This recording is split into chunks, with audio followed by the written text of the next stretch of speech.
Welcome to the Grief Bully podcast. I am your host, J.Nicole. Thank you for joining our weekly discussion around grief, mental health, and your overall personal wellness. The Grief Bully podcast will serve as a vehicle to help you navigate life's journey. Be sure to subscribe, review, and share the podcast with anyone in your life that you think it will help. Let's bully grief together. What's up, beautiful people? Welcome back to another episode of the Grief Bully podcast. I am your host, J.Nicole. Today is Monday, February the 24th. We are here in the studio yet again. I am by myself, guys. Today it is just you and I. The last couple of weeks we have been rolling. I believe it was, tic-tac-toe, 3 in a row. We've had 3 guests the past 3 weeks. So I am happy to be here just with you and I to get some much needed venting, if you will, out. And hopefully it will be beneficial to each of you. I have some things I want to get off my chest and just talk about in terms of my grief, my experience, and just where I am with that. I want to encourage you, if you have not, to go back and listen to last week's episode. It was one that I have received great feedback with and about. With my 2 brothers, my older brother, my younger brother, joined me in the studio last week to talk about honor, if you will, and discuss the life and loss of my dad, who February 14th made 1 year since he had passed away.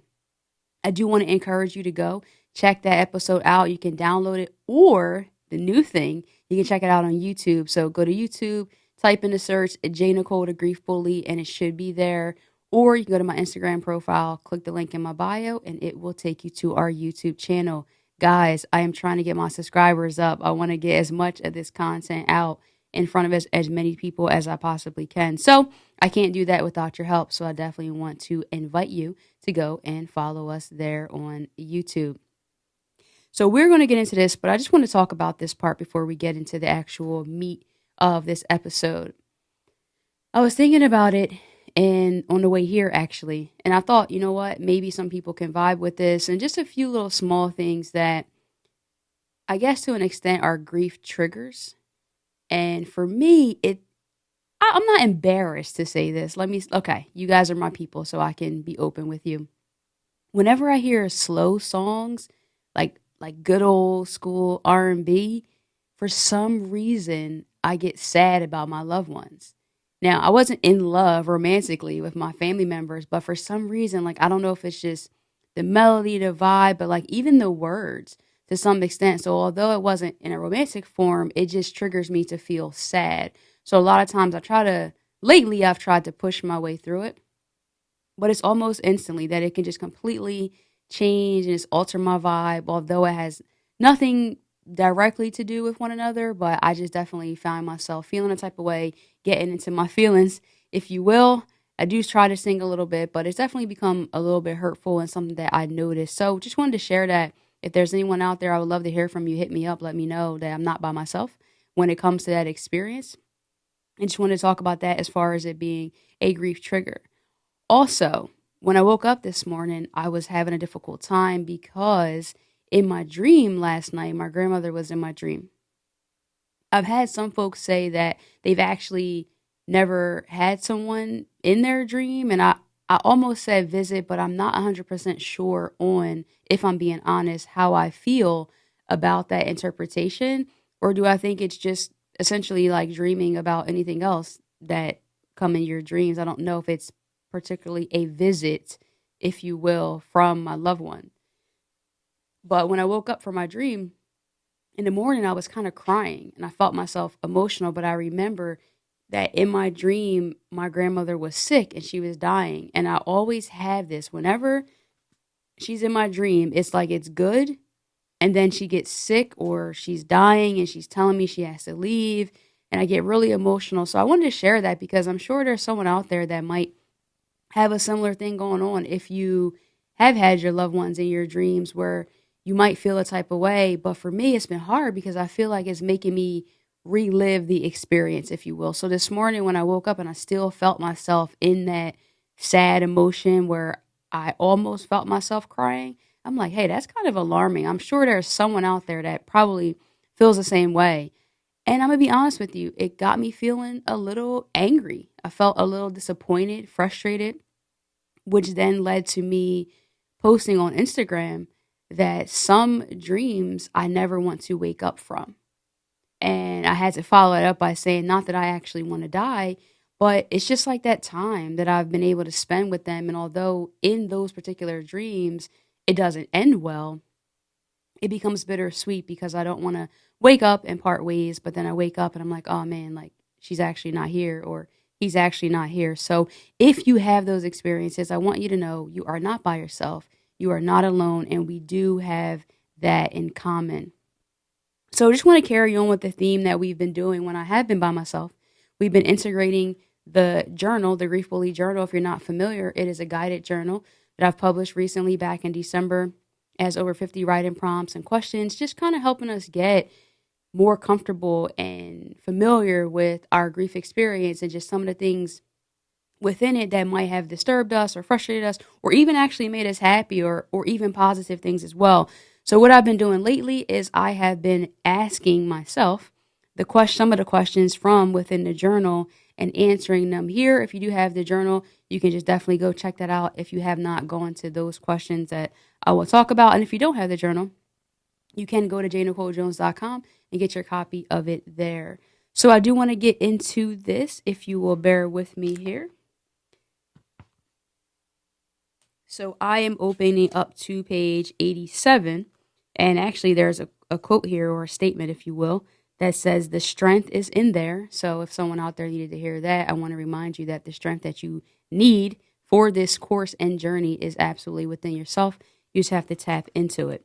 I'm not sure why I can't just go straight to something without all this extra. I just talk so much and I love communicating with you guys. I guess that's the reason. So we're on page 87. I'm feeling relaxed. I'm feeling chill. I just want to get into this subject with you guys here. So the question is, what's your biggest fear surrounding your grief? So again, the question is, what's your biggest fear surrounding your grief?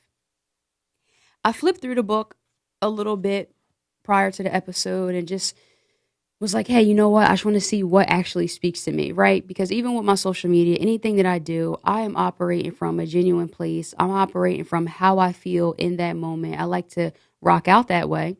So this question popped out to me and I was like, what fear do I have? What is the biggest fear I have surrounding my grief? Because I don't actually find myself very fearful in my grief. And I think the reason with that is because I've learned to trust myself with my emotions. And partly, a lot of it I have grown by being here on the podcast, on the Grief Bully, and continuously weekly, 28 weeks in a row, talking about my grief. So maybe I've grown to feel more comfortable, but through my grief therapy, I've learned to trust myself with my emotions, meaning I don't get too scared when I'm starting to feel sad, when I'm starting to feel down and out, because I've proven to myself and I've learned that I will be okay. It might be another day, it might be a few days, it might be an hour, or it might just be a mere moment, but eventually I will return to my strongest self, my best self, because I've proven that and I believe that. So I didn't find so much fear in my present grief. But what stuck out to me the most is this, and this definitely might be something that you all can agree with, is I fear it happening again. Which seems odd, or could seem odd, because I know that it's going to happen again. But what I don't know is how it will affect me, because each loss that I've experienced have all affected me in many different ways. So while I handled my friend's death one way, my grandmother's death was one way, my dad's death was another way, I don't know how it would be if I lose someone else in my life. So I fear that once I kind of, and I'm air quotes here, so if you're watching this on YouTube, you see me air quoting, and if you're hearing the audio, I'm letting you know I am air quoting. Once I've healed, if you will, that it will just happen again. And I will just essentially fall apart again. All of the work, everything that I've worked so hard over the X amount of years has now gone down the drain. And I felt that this was very important to talk about because someone has said that to me before. Do you think you can heal from grief? And I said, no, I don't think you fully. Let me backtrack with that. It's not that I don't think that you can heal from some areas and aspects of the grief, but I don't think that you'll fully get over it. But my thing is that although I'm not over these losses and over the experience, I will have started to feel better and to grow in that aspect. And then boom, here comes another death. Here comes another loss. And I just know, and I have to sit here for a minute. I know what that experience is like. I know what that feels like for your entire world in 1 second to just fall completely apart into shambles before your eyes. And there's absolutely nothing you can do. And the grit, the grind, the persistence, the prayer, the tears, the fight, the hustle, the mental toughness that it will take for you to pick yourself up out of that hole, out of the depths of grief, and get back to livelihood, to functioning, to smiling, to eating, to being happy. It takes so much. So when that question is asking, what is the biggest fear surrounding my grief? For me, it would have to be it happening again.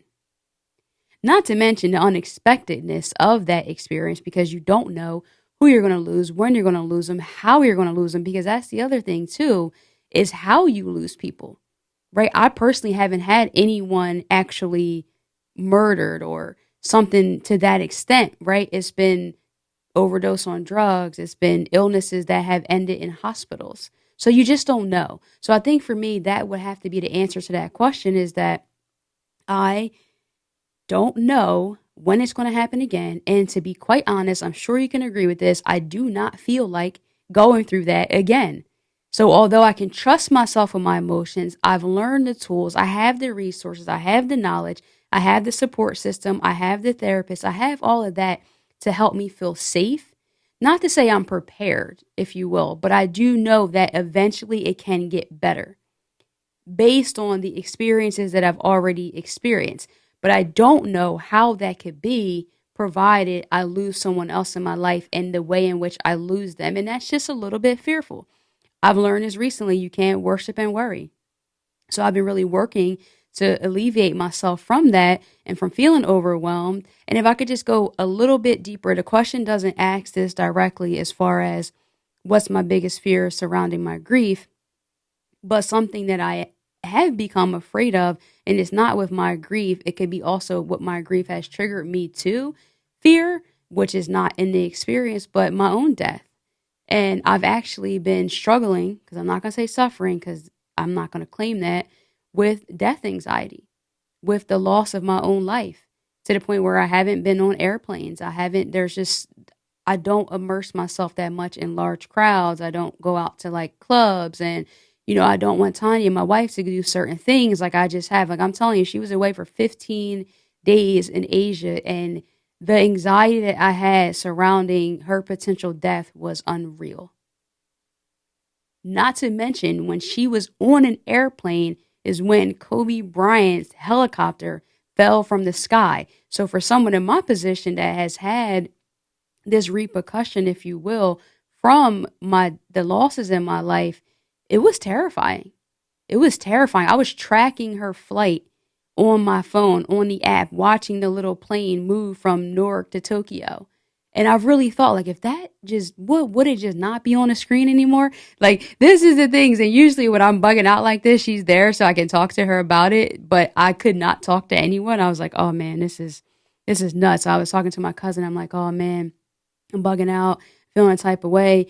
I don't know, like Tanya's plane is still in the air. So those are some of the things that are real. So I don't know if you've experienced that, where you become hypersensitive to your own death just because of losing people. And I think my therapist and I are still doing some work with that, but I know a lot of it is rooted in the particular deaths, because for my grandmother, in my mind, she was invincible. So I just know, of course, common sense, that everyone has to pass away at some point, but I'm not ashamed to say it. I just felt like she just wouldn't, or it would be so long from now. I remember her 75th birthday. I ordered a cake from a bakery. I won't say the name. And I had her face put on there, her prom picture. I thought it was going to be so funny and just an awesome experience. And when I went to pick up the cake, the picture wasn't on there. When I'm telling you, that's my baby. So when I looked at that cake and I was disappointed, I went off. A lot of choice words were just said, and I'm not proud of it. But I never forget what the lady said to me in there. She said, there's always 80. She said, there's always 80. Now, that was her 75th birthday. There's always 80. She passed away at 78. So, again, I had that thought. She was invincible. That death happened. So it reassured me, like, hey, listen, like, no one's safe. Like, we're all going, and it's going to happen, including you, meaning myself. So I just become really sensitive to that. I am breaking free of it. So I say all that to say that if you are struggling in certain areas, you do not have to stay stuck there. That is the whole concept. And the root of the Grief Bully podcast, the mission and movement is that we are going to fight this thing together. We will not allow our grief and anything that has come from our grief experiences to hold us down. It's not going to happen. So I want you to claim that with me. If you're in your car, say, I am stronger than my grief. I am determined to not let my grief win. And together, we are going to bully this thing. You got to believe it. You really have to. I was listening to a podcast today as well, and I'm kind of all over, but this is important as well. Just talking about that, I'm sure it's a quote that a lot of you have heard, is that pain is inevitable. The happening is going to happen, but the healing is on you. The suffering is an option.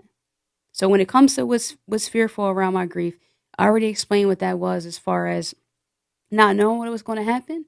I've had repercussions that I'm dealing with currently, death anxiety, and continue to pray for me if you know the Lord. And yeah, feel like I was in church. I'm like, what else are you going to say? I already read from my journal like it's a scripture. But yeah, so that's pretty much what we talked about today. And I hope that it's helpful for you. Some of these questions in the journal, really, I'm telling you, every time I look at them, I bring up an answer that I wasn't actually expecting to have. But hopefully it's been helpful for you. I have enjoyed being here with you on the show today. So I am going to jump into our In Love and Memory segment, which is a part of our show that's very, very important to us. We want to humanize and extend our love and condolences to the families of those that have that have transitioned and gone on. So this week, our In Love and Memory goes out to Elsie, Ersell, McGill, Holley, and that's from her granddaughter, Mo. Reached out, we had a conversation, and we wanted to just put her name out there to extend our love. I too have lost my grandmother, so I do know how that feels. So again, rest in peace, and we do send our love and our sympathy out to you. And we're going to now continue to move on, as you know, to our inspirational boost, which I did not say last week, so I do apologize for that. It is sponsored by our sponsors, Adina J Designs. They make, create, and inspire us through decorated apparel. It's custom tumblers, wood signs. They're doing a lot over there. Definitely go check them out at Adina J Designs on Instagram is where they spend the most of their time. ADENA JAYDESIGNS. So we like to leave you with a quote. So this quote for this week is, grief is the last act of love we have to give to those we loved. Where there is deep grief, there was great love. Now, for real, can I get an amen? Because that is real. I always say that. I love hard, I grieve harder. I have a quote as well. I wish grieving you came as easily as loving you did. I wish how much I loved you kept you here. So you got 2 for 1. You got 2 quotes. I'm not trying to outquote this person, but it just flowed that way. Definitely can relate to that, and I'm sure that you can as well. Guys, before we get out of here, definitely want to encourage you again, go back out, subscribe to our YouTube channel. We're definitely trying to build our following there. Want you to go to JNicoleJones.com if you want to get a copy of the Ruefully Journal. And what I really, really want you to do is to follow me on Instagram. I'm your host, J.Nicole. I love hanging out there. Follow me at I_AM_J.Nicole. Till next time, guys, you already know. Love and light. Peace.